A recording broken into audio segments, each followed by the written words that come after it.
तो चलिए आज हम लेक्चर नंबर 3 पढ़ेंगे। तो आज हम माइक्रोब्स के यूजेस के बारे में पढ़ेंगे। जैसे कि हमने क्या पढ़ा कल कि माइक्रोब्स का यूज हम इंडस्ट्रियल प्रोडक्ट में कैसे करते थे, कल हमने ये पढ़ा। आज हम ये पढ़ेंगे कि माइक्रोब्स का यूज कैसे हम केमिकल बनाने में करते हैं और कैसे हम एंजाइम बनाने में करते हैं, या फिर कोई भी बायोलॉजिकल एक्टिविटी, जो बायोलॉजिकल एक्टिविटी होती है मॉलिक्यूल की, वो बनाने में कैसे हम एंजाइम का यूज करते हैं। फिर उसके बाद हम आज क्या पढ़ेंगे, प्राइमरी ट्रीटमेंट, सेकेंडरी ट्रीटमेंट, यानी कि सेवेज ट्रीटमेंट पढ़ेंगे by with the help of किसके, माइक्रोब्स के। समझ में आया ये पूरा चैप्टर किस पे बेस्ड है, माइक्रोब्स पे। तो आज का लेक्चर शुरू करने से पहले मैं एक चीज बताना चाहूंगा कि ये जो चैनल चल रहा है इसमें काफी ज्यादा नए लोग हैं इन्वॉल्व इसको सपोर्ट करने में, पर जो है वो इतना ज्यादा सपोर्ट करते हैं कि मैं क्या बताऊं। मतलब कि एक तो तुम लोग जानते ही होंगे खुद, साहिल सर इस चैनल को इतना सपोर्ट कर रहे हैं कि तुमको मैं बताऊं कि वो मेरे चैनल को सपोर्ट करने के लिए एक वीडियो बना रहे थे 40 मिनट का। सोच लो, एक पर्टिकुलर वीडियो मेरे चैनल पे 40 मिनट का साहिल सर बना रहे थे, लेकिन मैंने उनको मना कर दिया। मैं बोला नहीं सर, क्यों मना किया वो तुम नहीं समझोगे।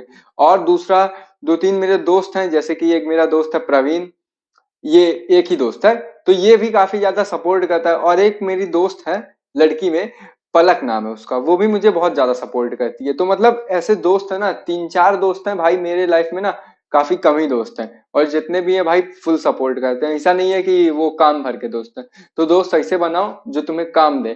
तो देखो 3-4 लोग थे, प्रवीण हुआ, पलक हुई और साहिल सर हुए। ये तीनों लोग भाई कंटिन्यूअसली सपोर्ट करते आ रहे हैं फ्रॉम द जीरो टू आज, जितना भी सब्सक्राइबर हैं सब में ये लोग सपोर्ट करते आ रहे हैं। तो ज्यादा बखैती ना करूं, फिर सीधे टॉपिक पे आता हूं मैं।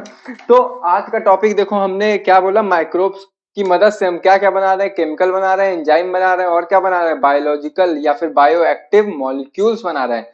तो हम केमिकल कैसे बनाते हैं, केमिकल मतलब तुम्हारा एसिड होता है। तो एसिड कौन कौन से माइक्रोब से बना रहे हैं, तो ये भैया तुमको याद करना पड़ेगा। तो एक माइक्रोब से तुम्हारा एस्परजिलस नाइगर, ये तुम्हारा भैया एक माइक्रोब्स है। कौन सा है, ये तुम्हारा ईस्ट है। और ये क्या बनाता है, ये तुम्हारा एक तो एसिड बनाता है। एसिड कौन सा, सिट्रिक एसिड बनाता है। और भैया दूसरा तुम्हारा एसिडोबैक्टर, एसिटी नाम से ही क्लियर है, एसिटी मतलब कि एसिटिक एसिड बनाता है।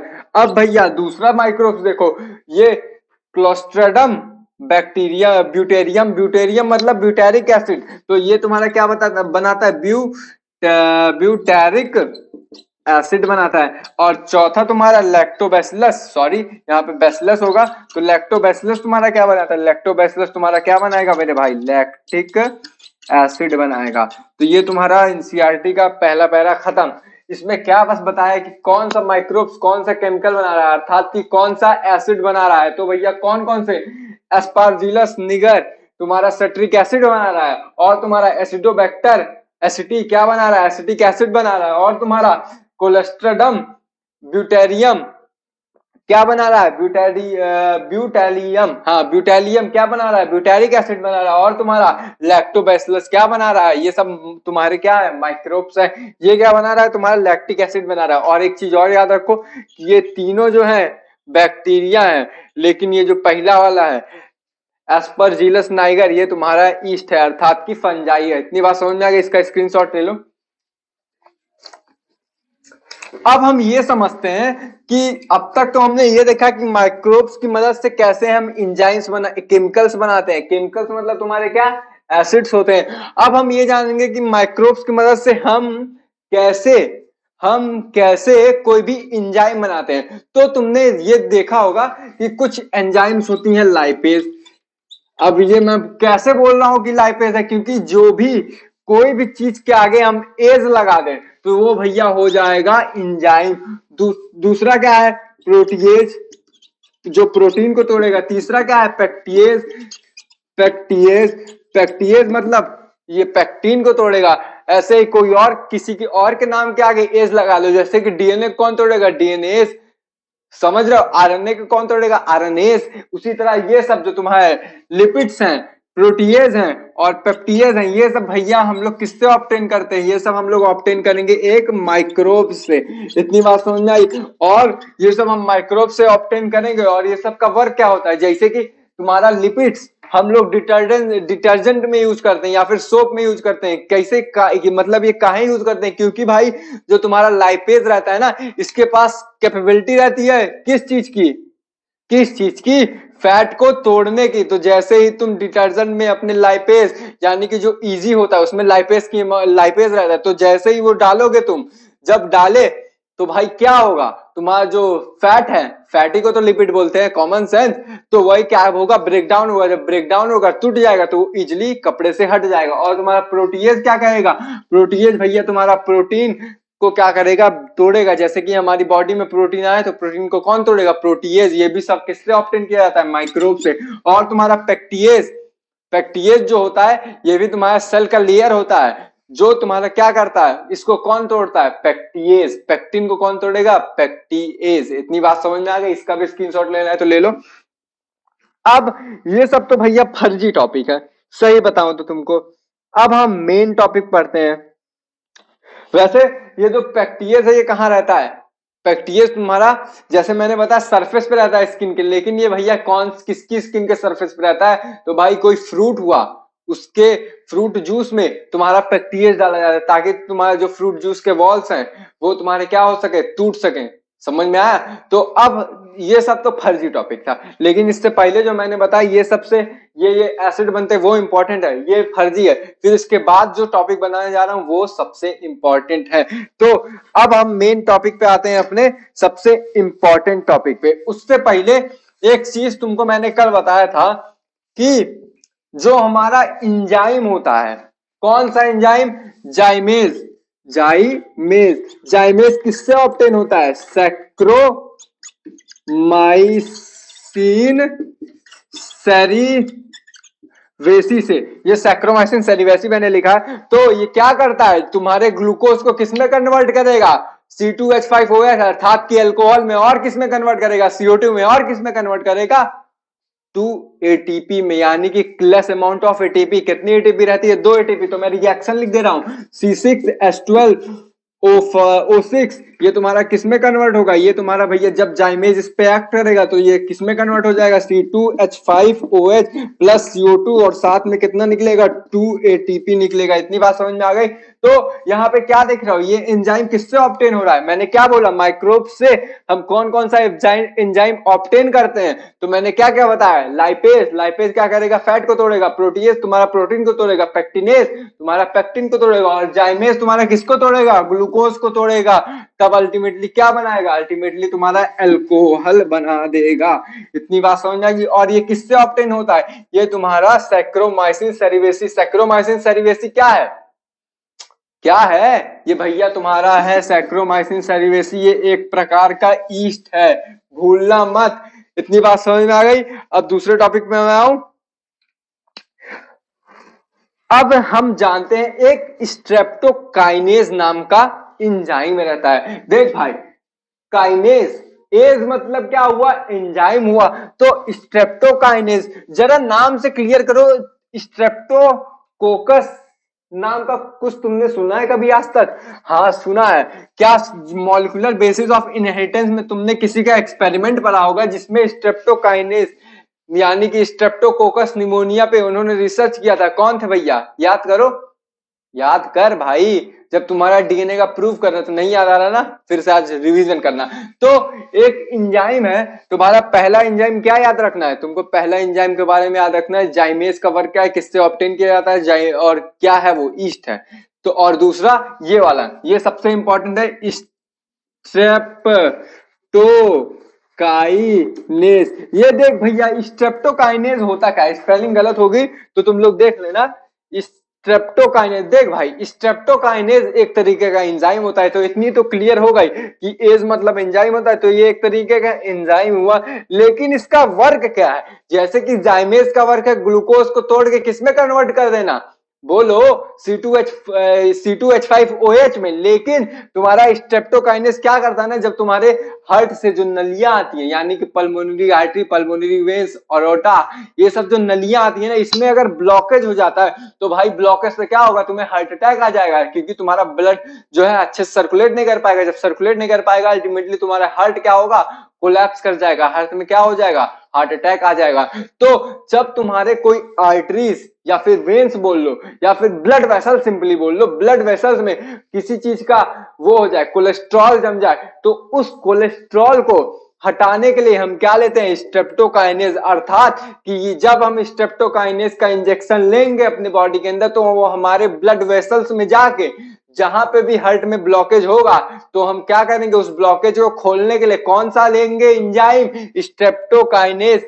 तो ये कब लिया जाता है, ये भी पूछ सकता है। तो जब तुमको माइल्ड हार्ट अटैक आए, बोलोगे माइल्ड मतलब कम हार्ट तरीके का हार्ट अटैक, मतलब कि वो एकदम सीरियस वाला हार्ट अटैक ना हो कि भैया एकदम अल्टीमेटली हार्ट अटैक आया और तुम मर गए, नहीं भाई, थोड़ा हार्ट अटैक जैसा फील हो, तुम्हें माइल्ड हार्ट अटैक आए, कम कम वाला हार्ट अटैक आए, तो उस टाइम तुम डॉक्टर के पास जाओगे, तो डॉक्टर क्या करेगा, स्ट्रेप्टोकाइनेज देगा। स्ट्रेप्टोकाइनेज का वर्क क्या रहेगा, स्ट्रेप्टोकाइनेज का वर्क रहेगा तुम्हारे ब्लड वेसल में जो भी तुम्हारा कोलेस्ट्रॉल, जो ब्लड वेसल्स में है तुम्हारा ये भैया, इसमें जो भी तुम्हारा कोलेस्ट्रॉल जमा हुआ है, स्ट्रेप्टोकाइनेज जैसे डाले इसमें ब्लड वेसल्स में, तो तुम्हारा क्या होगा, स्ट्रेप्टोकाइनेज क्या करेगा, इसको भाई हटा देगा। जब कोलेस्ट्रॉल का लेवल कोलेस्ट्रॉल है यहाँ से हटा देगा, तो क्या होगा, तुम्हारा ब्लड जो यहाँ पे आके जाके फंस गया था, वो इजिली सर्कुलेट कर लेगा और अल्टीमेटली पूरी बॉडी में क्या करेगा, अच्छे से फैल जाएगा। अब यहां से पहला सवाल ये आता है कि आखिर ये ऑब्टेन किससे करते हैं। ऑब्टेन देखो भैया, स्ट्रेप्टोकोकस निमोनिया से करते हैं, निमोनिया ही बोल लो। तो एक चीज तुम लोग सोच रहे होगे, स्ट्रेप्टोकोकस निमोनिया ही तो भैया तुम्हारा निमोनिया कॉज कर रहा था, तो इस निमोनिया कॉज करने वाले से कैसा एंजाइम हमने ले लिए। तो देख भाई, वो तो तुम्हारा कॉज कर रहा था डिजीज, लेकिन इसका जो एंजाइम है, एंजाइम हमने डायरेक्टली इससे नहीं लिया, इसके एंजाइम में हमने कुछ मॉडिफिकेशन किया, अर्थात कि इसके डीएनए में हमने क्या किया, कुछ मैनिपुलेशन किया, कुछ चेंज किया। और जब हमने उसमें कुछ चेंज किया, फिर उसके बाद जो हमारा फाइनल प्रोडक्ट निकला, फाइनल प्रोडक्ट क्या निकला, स्ट्रेप्टोकाइनेज। इसका हमने यूज किस में किया, जो हमारे ब्लड वेसल्स में जो क्या होता है, कोलेस्ट्रॉल जम जाता है, उस कोलेस्ट्रॉल को हटाने के लिए हम क्या यूज करते हैं, स्ट्रेप्टोकाइनेज।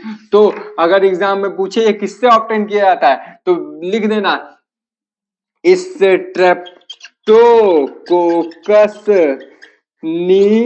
निमोनियाई। अब एक मेरा सवाल बताओ, सवाल का जवाब दो, स्ट्रेप्टोकोकस निमोनियाई जो है ये बैक्टीरिया है, ईस्ट है कि प्रोटिस्टा है, फंजाई है, क्या है। तो भैया ये तुम्हारा जो है बैक्टीरिया है, समझ में आई, ये भी पूछ सकता है एग्जाम में। तो इतनी बात क्लियर हो गई कि स्ट्रेप्टोकाइनेज का वर्क क्या रहता है। अरे भाई एक चीज बताओ, जो तुम्हारे क्लॉट मतलब ब्लड के अंदर जो कोलेस्ट्रॉल जम जाता है या ब्लड क्लॉट हो जाता है, बात एक ही है, कोलेस्ट्रॉल मतलब कोई चीज आ गया या फिर वहां पे ब्लड क्लॉट हो जाए, तो ब्लड जो क्लॉट होता है उसको भी हटाने में मदद करेगा ना। जैसे कि ब्लड का गुत्था बन गया यहाँ पे ब्लड वेसल्स में, तो हार्ट की बात मैं कर रहा हूँ, क्योंकि ये मेनली जब हार्ट में कोई चीज क्लॉट हो जाता है ना, उसी को हटाने में काम आता है। यानी कि जब तुम्हारा कोलेस्ट्रॉल हार्ट पे जम जाए या फिर तुम्हारा हार्ट पे क्या हो, ब्लड क्लॉट कर जाए, यानी कि ब्लड का गुत्था बन जाए, उस गुत्थे को भी हटाने के लिए क्या यूज होता है, स्ट्रेप्टोकाइनेज। इतनी बात समझ में आ गई। अब हम अपने दूसरे टॉपिक पे पढ़ते हैं। किस टॉपिक पे, अब हम ये पढ़ेंगे कि कैसे हम बायो एक्टिव मॉलिक्यूल बनाते हैं, किससे, मुझसे या तुमसे, माइक्रोब से। इतनी बात समझ में आ गई, तो ये बात भूलना मत। क्या पढ़ेंगे अब हम पढ़ेंगे बायो एक्टिव मॉलिक्यूल, हम किस माइक्रोब्स की मदद से बनाते हैं। ये क्या है, तुम्हारा हेडिंग है बायो एक्टिव मॉलिक्यूल, समझ में आया। अब देखो बायो एक्टिव मॉलिक्यूल में हम पढ़ेंगे एक साइक्लो स्पोरिन ए। अब भैया पहला सवाल तो यही बन गया यहां से कि ये साइक्लोस्पोरिन ए का यूज क्या है, पर्पस क्या है। तो पर्पस हम जानेंगे, फिर जानेंगे कि कौन से माइक्रोब से ऑब्टेन किया जाता है। तो भैया देखो, इसका सिंपल सा फंक्शन है। क्या सिंपल सा फंक्शन है? जब तुम ऑर्गन का ट्रांसप्लांट करवाओगे, अर्थात कि अपना ऑर्गन किसी और को दोगे मैच करवा के, जब तक मैच नहीं करेगा तुम्हारा ब्लड ग्रुप तब तक ऑर्गन नहीं दे सकते हो। लेकिन जब तुम किसी पर्सन को अपना ऑर्गन ट्रांसप्लांट करवा रहे हो, तो ये साइक्लोस्पोरिन क्या है? एक बायो एक्टिव मॉलिक्यूल है, अर्थात ये तुम्हारे जो मॉलिक्यूल्स है, मॉलिक्यूल्स मतलब डीएनए क्या करेगा? एक्टिवेट कर देगा। अर्थात कि जब हम ट्रांसप्लांट करवाएंगे तो क्या होगा? क्या होगा भैया, जब इसको हम किसी पेशेंट के अंदर इंजेक्ट कर देंगे तो उसका जो इम्यून सिस्टम है ना, वो क्या हो जाएगा? नसा जाएगा। नसा जाएगा तो क्या होगा? ये भैया वो ऑर्गन जो ट्रांसप्लांट हो रहा है उसको पहचान नहीं पाएगा। अल्टीमेटली तुम्हारा ऑर्गन किसी दूसरे का तुम्हारे अंदर आ जाएगा और तुमको पता भी नहीं चलेगा ये हमारा ऑर्गन है कि तुम्हारा ऑर्गन है, और अल्टीमेटली ऑर्गन ट्रांसप्लांटेशन सक्सेसफुल हो जाएगा। तो एक तरीके से मैं ये बोल सकता हूँ कि साइक्लोस्पोरिन ये एक तरीके का नशीला पदार्थ है। ये मैं अपनी भाषा में समझा रहा हूँ कि जैसे ही कोई पिया, ये मतलब कि दारू समझो, दारू पिए तो तुम किसी दूसरे को पहचानते नहीं हो कि तुम्हारे पापा है कि मम्मी है, गरियाना शुरू कर दोगे। वैसे ही ये भैया साइक्लोस्पोरिन है, जिसके अंदर डालेंगे उसका इम्यून सिस्टम पगला जाएगा, पहचान में नहीं करेगा कौन हमारा है कौन पराया है। अल्टीमेटली क्या होगा? ऑर्गन ट्रांसप्लांट हो जाएगा, और जब ऑर्गन ट्रांसप्लांट हो जाएगा तो अल्टीमेटली जो ऑर्गेनिज्म है जिसके अंदर ट्रांसप्लांट हो रहा है वो सरवाइव करेगा, और उसके अंदर कोई भी इम्यूनोलॉजिकल रिस्पॉन्स नहीं होगा। अल्टीमेटली तुम्हारा इम्यूनोलॉजिकल क्या हो जाएगा? सप्रेस हो जाएगा, अर्थात कि दब जाएगा। इतनी बात समझ में आ गई। तो दूसरा सवाल यहां से ये बनेगा कि ये भैया करवाता कौन है, मतलब ये जो हमने बायो एक्टिव मॉलिक्यूल लिया ये किस माइक्रोब से लिया? ये सवाल तो कॉमन है क्योंकि ये चैप्टर का नाम ही है माइक्रोब्स इन ह्यूमन वेलफेयर। तो ये आता है ट्राइकोडर्मा पॉलीस्पोरिन से। तो अब ट्राइकोडर्मा पॉलीस्पोरिन से ये आता है, तो ये भैया आखिर है क्या? ये एक तरीके का क्या है? फंगस है। समझ में आया? तो एग्जाम में पूछ सकता है कि ट्राइकोडर्मा पॉलीस्पोरिन से हम क्या लेते हैं, कौन सा बायोएक्टिव मॉलिक्यूल लेते हैं? साइक्लोस्पोरिन ए। ये क्या करता है? तुम्हारे इम्यून सिस्टम को सप्रेस कर देता है। अल्टीमेटली तो तुम्हारा जो ऑर्गन ट्रांसप्लांटेशन है वो सक्सेसफुल हो जाता है। इतनी बात समझ में आ गई। अब एक चीज और है जो हमारा किससे ऑब्टेन होता है? बायोएक्टिव मॉलिक्यूल में आता है, मतलब कि जो हमारा माइक्रोब से ऑब्टेन होता है। क्या ऑब्टेन होता है? Bioactive molecule. अब वो दूसरा चीज क्या है, जरा ये भी जान लो। एक चीज तो तुमने जान लिया, तो दूसरा चीज जो है ना, ये तुम्हारा एक तरीके का स्टैटिन है। क्या है? Statin.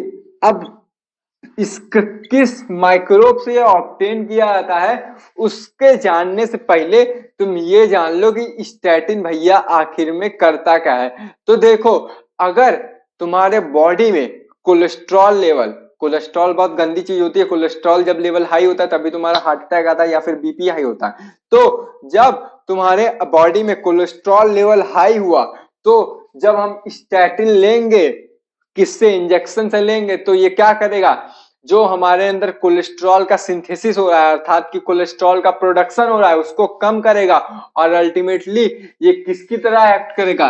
Act as lowering cholesterol agent की तरह एक्ट करेगा। मतलब कि जो हमारे बॉडी में कोलेस्ट्रॉल का सिंथेसिस ज्यादा मात्रा में हो रहा है, तो ये क्या करेगा? ये एजेंट उस कोलेस्ट्रॉल के लेवल को कम करेगा, और अल्टीमेटली हम क्या करेंगे? सरवाइव कर जाएंगे। तो दूसरा सवाल अब क्या बनेगा? कॉमन है कि ये किससे ऑब्टेन किया जाता है? तो भैया ये ऑब्टेन किया जाता है मोनेसस पर प्यूरस से ऑब्टेन किया जाता है। तो ये मोनेसस परप्यूरस क्या है? ये मोनेसस परप्यूरस भैया एक तरीके का ईस्ट है, ये मुझको याद नहीं था।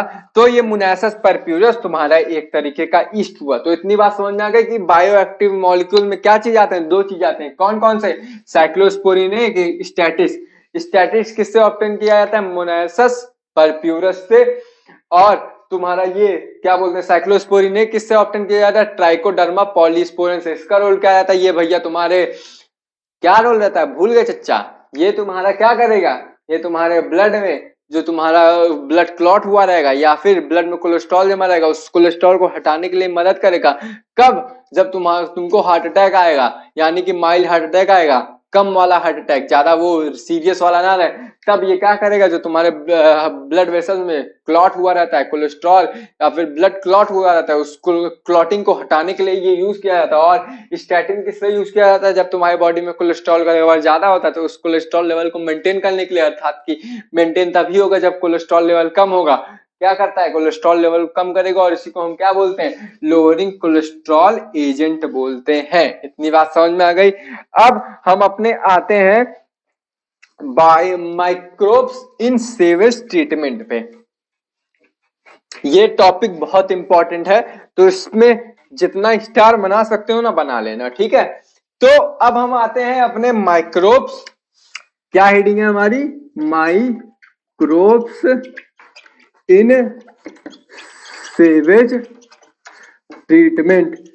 अब पहला सवाल तो यहां से ये तुम लोग मुझसे पूछो कि आखिर ये सीवेज क्या होता है। तो सीवेज कुछ नहीं होता, जो तुम्हारे पानी में वेस्ट रहता है, मतलब कि ये तुम्हारा क्या हुआ, फील देने के लिए मैं बना रहा हूँ, वाइट ब्लू कलर से कर रहा हूँ, ये तुम्हारा पानी हुआ और इस पानी में क्या होते हैं, कुछ कचड़े होते हैं, वेस्ट होते हैं। जो वेस्ट होते हैं ये तुम्हारा हो गया वेस्ट। इस वेस्ट को ही हम क्या कहते हैं, मतलब कि इस पानी के अंदर, यानी कि वेस्ट वाटर को ही हम क्या बोलेंगे, ये वेस्ट वाटर को ही हम बोलते हैं सेवेज बोलते हैं। इतनी बात समझ में आ गई। अब ये जो वेस्ट है ये क्या क्या हो सकते हैं जरा ये भी समझो। तो ये जो वेस्ट है ना, ये तुम्हारे एक ठो क्या हो सकते हैं, प्लास्टिक हो सकते हैं।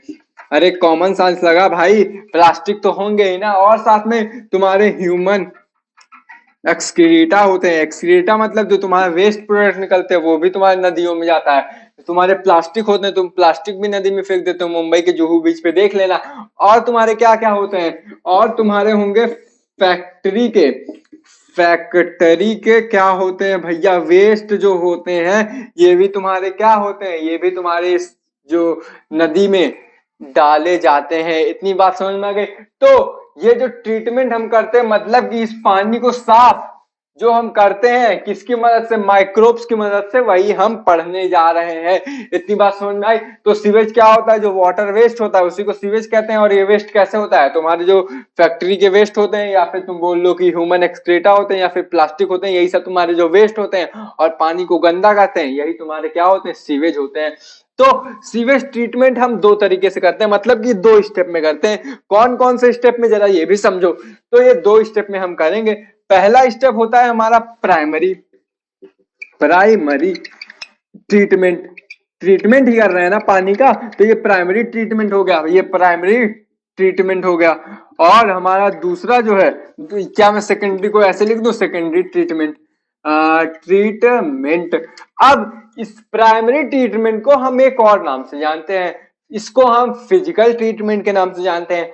तो फिजिकल ट्रीटमेंट के नाम से क्यों जानते हैं, क्योंकि इसमें हमारा फिजिकल चीज इन्वॉल्व रहता है, मतलब इसमें कोई भी हम बायोलॉजिकल चीज या फिर बोल लो माइक्रोब्स का नहीं यूज करते, क्योंकि माइक्रोब्स तो तुम्हारा बायोलॉजी में ही आएगा, लिविंग थिंग्स होगा, तभी इसमें बायोलॉजिकल थिंग्स का नहीं यूज करते। इसमें हम फिजिकल, अर्थात कि कोई भी माइक्रोब्स या फिर कोई भी लिविंग थिंग्स का यूज नहीं करेंगे, इसमें हम नॉन लिविंग थिंग्स का यूज करेंगे। तो इसमें इसको हम क्या बोलते हैं, इसको हम फिजिकल ट्रीटमेंट ही बोलते हैं। और इसमें हम माइक्रोब्स यूज करते हैं। माइक्रोब्स क्या होते हैं, लिविंग होते हैं, बायोलॉजिकल होते हैं। तो सेकेंडरी ट्रीटमेंट को हम क्या कहते हैं, बायोलॉजिकल ट्रीटमेंट भी कहते हैं। ये तो हो गया तुम्हारा छोटा सा डिफरेंस। अब इसके जरा डीप में हम घुसते हैं। तो भैया देखो, ये जो तुम्हारा प्राइमरी ट्रीटमेंट होता है ना, ये दो प्रकार में डिवाइड होते हैं। पहला तो तुम्हारा फिल्ट्रेशन होता है, दूसरा तुम्हारा होता है, क्या होता है दूसरा तुम्हारा होता है सेडिमेंटेशन होता है। तो ये दोनों हम लोग समझते हैं और इसको भूल जाते हैं, भूल नहीं जाते मतलब इरेज कर देते हैं। तो क्या मैं ये वाला चीज, अच्छा छोड़ो, यहां से मैं समझा दे रहा हूं। तो तुम्हारा फिल्ट्रेशन में क्या होगा, फिल्ट्रेशन मतलब सिंपली होता है किसी चीज को छानना। तो कैसे फिल्ट्रेशन करते हैं जरा ये देखना। ये तुम्हारी मान लो नदी है, ठीक है, ये तुम्हारी हो गई नदी हो गई, और इस नदी में क्या होगा, हमारा कचरा होगा, ठीक है। तो इस कचरे को हम एक पाइप में डालेंगे, ये तुम्हारा पाइप हुआ, और इस पाइप में जब ये पानी जाएगा, ठीक है, ये तो तुम्हारा पानी हो गया, और पानी में क्या मिला रहेगा, पानी में तुम्हारा वेस्ट मिला रहेगा। तो यहाँ पे हम एक फिल्टर लगा देते हैं। क्या लगा देंगे, एक फिल्टर लगा देंगे। अल्टीमेटली क्या होगा, जो तुम्हारे बड़े बड़े पार्टिकल्स हैं, क्योंकि पानी के लिए भाई छोटी जगह दोगे वो वहां से भुक्कर से चला जाएगा, लेकिन तुम्हारे प्लास्टिक जो फैक्ट्री वेस्ट है, जो तुम्हारे एक्सक्रीटा प्रोडक्ट हैं, वो तो चले जाएंगे वैसे, लेकिन समझ रहे हो ना। हाँ, तो तुम्हारे जो बड़े बड़े पार्टिकल्स हैं वो क्या करेंगे, इस फिल्टर से क्या होंगे, फिल्ट्रेट से निकल नहीं पाएंगे, अर्थात कि यहाँ पे जो फिल्टर लगा है इससे फिल्ट्रेट हो जाएंगे, और अल्टीमेटली तुम्हारे जो बड़े वाले पार्टिकल्स है वो हट जाएंगे, और जो तुम्हारे छोटे छोटे पार्टिकल्स है वो सब तो फिल्टर से निकल जाएंगे, क्योंकि यहाँ पे पानी में वो सब घुल जाते हैं। तो यहाँ से भैया ये सब जो आएंगे ये सब गिरेंगे एक टैंक में। किसमें गिरेंगे, ये पानी जो गिरेगा एक टैंक में गिरेगा।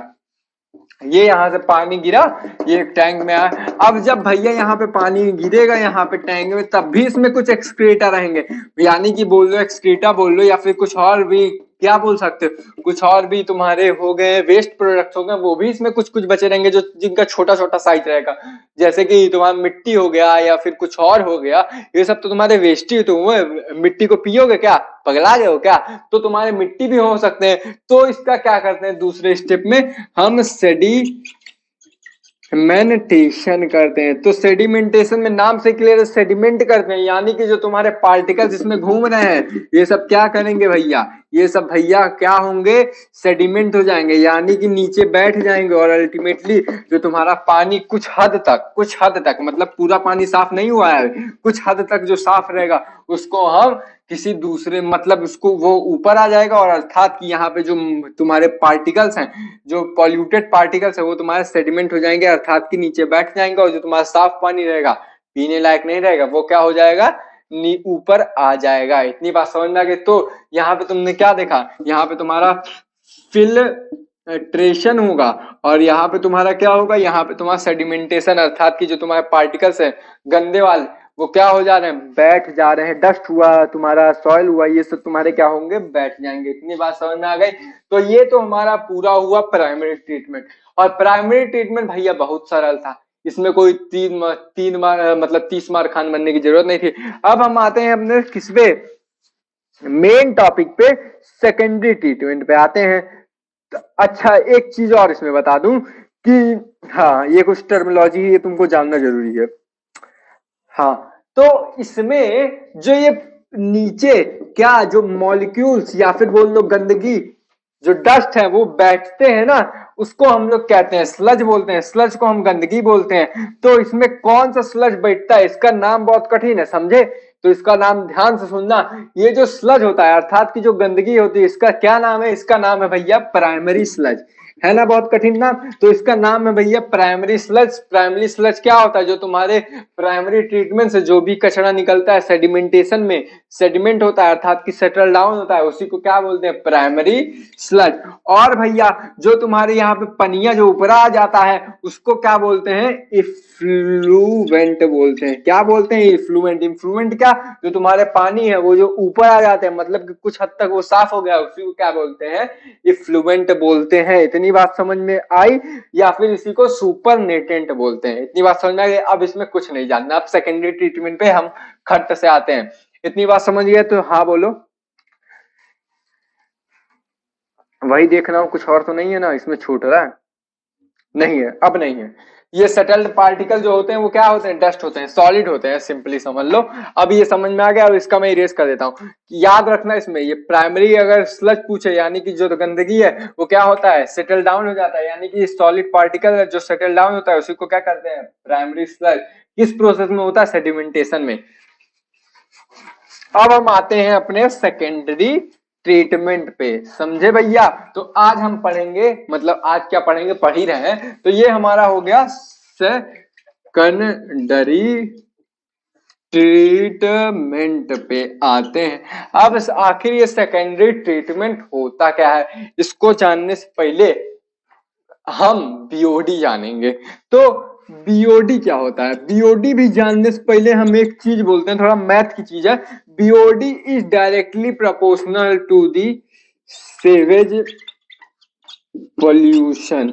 मतलब क्या होता है इसका जरा ये भी समझ लेना कि जितना ज्यादा बीओडी रहा, मतलब कि बीओडी जितना ज्यादा रहा उतना ज्यादा क्या होगा, पानी में जो वेस्ट होगा वो ज्यादा रहेगा, और जितना कम बीओडी रहेगा उतना ही कम पानी में क्या रहेगा, गंदगी रहेगा। अब सवाल ये बनेगा यहां से कि आखिर ये बीओडिया होता क्या है। तो बीओडी के बारे में हम थोड़ा समझ लेते हैं। तो बी फॉर होता है बॉय, नहीं भैया बायो केमिकल होते हैं, और इसको बायोलॉजिकल भी बोल सकते हैं क्योंकि लिविंग थिंग्स की मदद से ये कर रहे हैं तो बायोलॉजिकल होते हैं। और ओ फॉर क्या होता है, ऑमलेट, नहीं भैया ऑक्सीजन होते हैं। और डी फॉर डॉग होता है, सबको पता, लेकिन यहाँ पे डी फॉर क्या होगा, डिमांड होगा। तो क्या इसका फुल फॉर्म आया, बायोकेमिकल ऑक्सीजन डिमांड या फिर बायोलॉजिकल ऑक्सीजन डिमांड। अब ये आखिर होता क्या है जरा तुम ये समझना। मान लो कि ये तुम्हारा 1 लीटर क्या है, 1 लीटर है पानी, ठीक है। ये 1 लीटर हो गया पानी तुम्हारा हो गया, ठीक है। अब इस 1 लीटर पानी में जो तुम्हारे माइक्रोब्स हैं या फिर तुम्हारे बैक्टीरिया हैं, ये बैक्टीरिया कौन से हुए, कौन से बैक्टीरिया हुए हैं जरा मुझको बताएं। ये हुए एरोबिक वाले बैक्टीरिया, अर्थात ये जो बैक्टीरिया इनको सर्वाइवल के लिए क्या चाहिए, ऑक्सीजन चाहिए। एनारोबिक को नहीं चाहिए लेकिन एरोबिक को चाहिए, तभी तो जब ये ऑक्सीजन के लिए, ऑक्सीजन चाहिए इनको सर्वाइवल के लिए, तभी तो यहाँ ऑक्सीजन का यूज हुआ है, वरना ऐसे नहीं बोलते एब्सेंस ऑफ ऑक्सीजन। अबे ऑक्सीजन ही यूज हो रहा है ना। तो यहाँ पे जरा इसके हेडिंग में हम लोग जानते हैं ऐसे कोई लिविंग थिंग्स जिनको ऑक्सीजन का डिमांड रहे, ऑक्सीजन की जरूरत रहे। अगर तुम बायोकेमिकल ऑक्सीजन डिमांड पढ़ोगे या फिर फुल फॉर्म बोलोगे तो समझ नहीं पाओगे, लेकिन बायोलॉजिकल यानी कि ऐसी कोई जीवित चीज, जीवित चीज क्या मतलब माइक्रोब्स या फिर बैक्टीरिया बोल लो, बैक्टीरिया को, बैक्टीरिया तो लिविंग थिंग्स में आएगा यानी कि बायोलॉजिकल में आएगा, उसको ऑक्सीजन की डिमांड है यानी कि ऑक्सीजन की जरूरत है। क्यों जरूरत है जरा ये भी समझना। ये जो बैक्टीरिया है एरोबिक वाला जिसको ऑक्सीजन की जरूरत है, क्यों जरूरत है, क्योंकि जो इसमें ऑर्गेनिक मटेरियल है, ऑर्गेनिक मटेरियल भैया क्या होता है, जो तुम्हारे कूड़े कचड़े हैं, ये तुम्हारे ऑर्गेनिक मटेरियल हैं, उसको उसको क्या डिसइंटीग्रेट यानी कि डिसइंटीग्रेट करने के लिए यानी कि तोड़ने के लिए जो ऑक्सीजन इस एरोबिक बैक्टीरिया को रिक्वायर्ड रहती है उसी को हम क्या कहते हैं, बीओडी कहते हैं। इतनी बात समझ में आई, जरा फिर से सुनो। किसी भी एरोबिक बैक्टीरिया को जो ऑक्सीजन रिक्वायर्ड होती है, क्यों रिक्वायर्ड होती है, जो तुम्हारे ऑर्गेनिक मटेरियल हैं उसको डिसइंटीग्रेट करने के लिए यानी कि उसको तोड़ने के लिए या फिर खत्म करने के लिए जो ऑक्सीजन रिक्वायर्ड होती है उसी को हम क्या कहते हैं, बीओडी बोलते हैं। जितनी साधारण भाषा मैं समझा दे रहा हूं, कोई भी टीचर या फिर कोई भी माइकलाल नहीं समझा पाएगा, तो फिर से समझ लेना। ये तीसरी बार समझा रहा हूं क्योंकि ये बहुत इंपॉर्टेंट टॉपिक है और मैक्सिमम लोग इस टॉपिक में कंफ्यूज होते हैं। तो यहाँ पे तुम समझना कि तुम्हारे ऐसे एरोबिक बैक्टीरिया किसी भी 1 लीटर में यानी कि एक बोतल में, जैसे कि 1 मिनट, ये तुम्हारा बोतल हुआ 1 लीटर का, इस बोतल में जितने भी एरोबिक बैक्टीरिया हैं यानी कि ऐसे बैक्टीरिया जिनको क्या रिक्वायर हो, ऑक्सीजन रिक्वायर हो। क्यों ऑक्सीजन रिक्वायर हो, जो तुम्हारे ऑर्गेनिक मटेरियल इसमें है उस ऑक्सीजन की मदद से तुम्हारे एरोबिक बैक्टीरिया क्या करें, उस जो ऑर्गेनिक मटेरियल है उसको क्या करें, डिसइंटीग्रेट करें, अर्थात कि खत्म करें। इतनी बात समझ में आई? समझ में आई तो लाइक कर देना, सब्सक्राइब कर देना और बेल आइकन है उसको पटक के मार देना या फिर लेकिन घंटी बजा देना। समझ में आया? तो बीओडी मतलब तो समझ में आ गया। अब हम आते हैं अपने मेन टॉपिक पे, यानी कि बीओडी तुमको फील करवाने के लिए था। जब तक बीओडी नहीं पता होगा तब तक तुमको सेकेंडरी ट्रीटमेंट बताने का कोई फायदा नहीं है। तो बीओडी ये कंफर्म हो गया होगा तुम लोगों को। अब हम सेकेंडरी ट्रीटमेंट पे आते हैं। तो देखो भैया, सेकेंडरी ट्रीटमेंट पे हम कौन सा पानी लेंगे जरा बताना मुझको। तो जरा देखना भैया कौन सा पानी लेंगे। तो यहाँ पे हमने बना दिया क्या, वो टैंकवा, जो यहाँ पे टैंकवा था, और ये तुम्हारा क्या हुआ, ये क्या हुआ भैया, ये तुम्हारा हुआ प्राइमरी स्लज हुआ यानी कि प्राइमरी कचरा, और ये तुम्हारा जब उपरा हुआ, उपरा क्या था भैया जरा बताना मुझको, उपरा क्या था? इफ्लुएंट। इफ्लुएंट का दूसरा नाम क्या था? इफ्लुएंट। इफ्लुएंट को ये हम सुपर नेटेंट बोलते थे। अब इस इफ्लुएंट को हम गिराएंगे, किसमें गिराएंगे? एक दूसरे टंकी में गिराएंगे। जब इस दूसरे टंकी में गिराएंगे तो यहाँ पे ये टंकी भर जाएगा, लेकिन अभी भी ये टंकी रिवर में छोड़ने के लिए या पीने के लिए सेफ नहीं है। क्यों? किसकी? इसमें माइक्रोब्स भी तो रहेंगे, माइक्रोब्स थोड़ी ना सेटल डाउन हो जाएंगे, माइक्रोब्स थोड़ी ना फिल्टर हो जाएंगे। अब भैया इसमें क्या होंगे? कुछ माइक्रोब्स होंगे, तो वो जो माइक्रोब्स होंगे उनको किल करने के लिए हम क्या डालेंगे? बैक्टीरिया डालेंगे। देख भाई, इंसान को इंसान मारेगा, कुत्ते को कुत्ता मारेगा, बिल्ली को बिल्ली मारेगा, लेकिन हमारे इंडिया में थोड़ा अलग चलता है, कुत्ते को इंसान मारता है। ये तो छोड़ो, ये इंडिया वालों का लॉजिक है, लेकिन इंसान को इंसान मारेगा, प्रोटीन को प्रोटीएज मारेगा, डीएनए को डीएनएज मारेगा। उसी तरह तुम्हारे जो माइक्रोब्स है उनको कौन मारेगा? माइक्रोब्स ही मारेगा। तो कौन कौन से माइक्रोब्स मारेंगे तुम्हारे भैया? तो हो गए बैक्टीरिया, बैक्टीरिया, और तुम्हारे क्या हो गए? जो तुम्हारे होते हैं फंगस। ये दोनों क्या करेंगे? अभी ये मैं बताऊंगा ये ऐसे क्यों बना रहा हूं, जरा इसका पीछे भी रीजन है।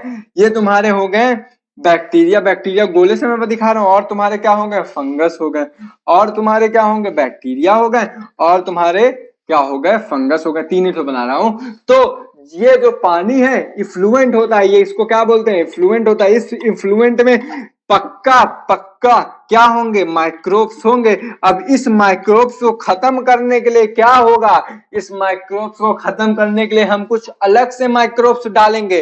तो जो माइक्रोब्स डालेंगे वो कौन कौन से रहेंगे? बैक्टीरिया रहेंगे और फंजाई रहेंगे।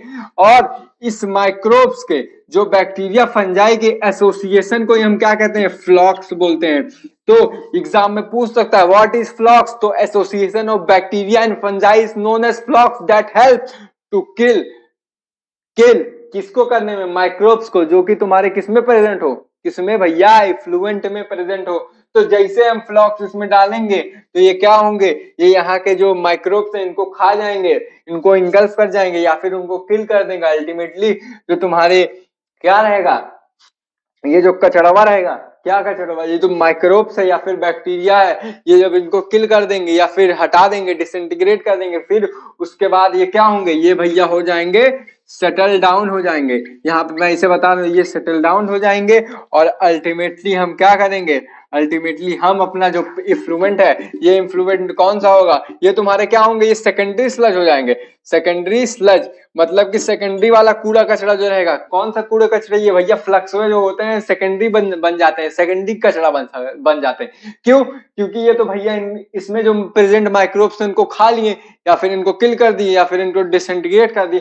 फिर भैया ये जो माइक्रोब्स रहते हैं ना, जो बैक्टीरिया या फिर फंजाई रहते हैं, फ्लॉक्स जो रहते हैं, इनका भी क्या करते हैं हम लोग? सेटल डाउन कर देते हैं, अर्थात की सेडिमेंटेशन कर देते हैं, और हमारा जो सेकेंडरी स्लज रहता है वो तब बन जाता है। और अल्टीमेटली जो हमारा इन्फ्लुएंट रहता है, इस इन्फ्लुएंट को हम सेकेंडरी इन्फ्लुएंट भी बोल सकते हैं। इसको हम क्या करते हैं? रिवर में, ये जो तुम्हारा रिवर है, अब रिवर में क्या करेंगे भैया? छोड़ देंगे, और अल्टीमेटली यही पानी सबके घर जाएगा और हम क्या करेंगे? पियेंगे या फिर उसको फिल्टर करके पियेंगे। इतनी बात समझ में आई तो तुम्हारा प्राइमरी सेकेंडरी ट्रीटमेंट हो गया खत्म, और हालत मेरी हो गई पंचर। 1 मिनट रुक जाना, इसमें कुछ और होगा बताने लायक तो बता दे रहा हूं।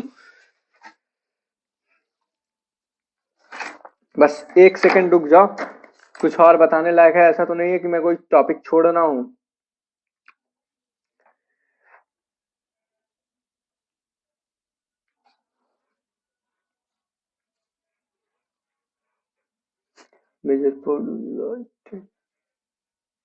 हाँ, अब कल हम लोग देखो बायोगैस पढ़ेंगे कि बायोगैस का हम निर्माण कैसे करते हैं, यानी कि बायोगैस किस माइक्रोब्स की मदद से बनाते हैं। एक चीज और पढ़ लो कि ये जो सेकेंडरी स्लज है इसको हम एक्टिवेटेड स्लज भी बोलते हैं। समझ में आया क्यों एक्टिवेटेड स्लज बोलते हैं? तो एनसीईआरटी में तो यही लिखा है कि ये जो फ्लॉक्स होते हैं अलाउड टू सेडिमेंट, मतलब कि जो तुम्हारे फ्लॉक्स होते हैं वही क्या होते हैं? सेडिमेंट होते हैं, और इन जो सेडिमेंट होते हैं इसको सेकेंडरी स्लज या फिर एक्टिवेटेड स्लज भी बोलते हैं। तो इसके अलावा तो मुझको कुछ नहीं दिख रहा जो मैंने नहीं पढ़ाया हो।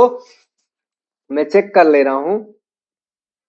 The fluent is passed into the settle tank where the bacteria in flux allowed to sediment and this sediment, हाँ यही भैया, एक्टिवेटेड स्लज क्या होते हैं, जो तुम्हारे फ्लॉक्स होते हैं यानी कि बैक्टीरिया और फंजाई जो तुम्हारे सेडिमेंट हो जाते हैं उसी को क्या कहते हैं, एक्टिवेटेड स्लज। तो चलिए आज की बातें यहीं तक, कल की बातें कल करेंगे। जय हिंद, जय भारत, साइनिंग ऑफ।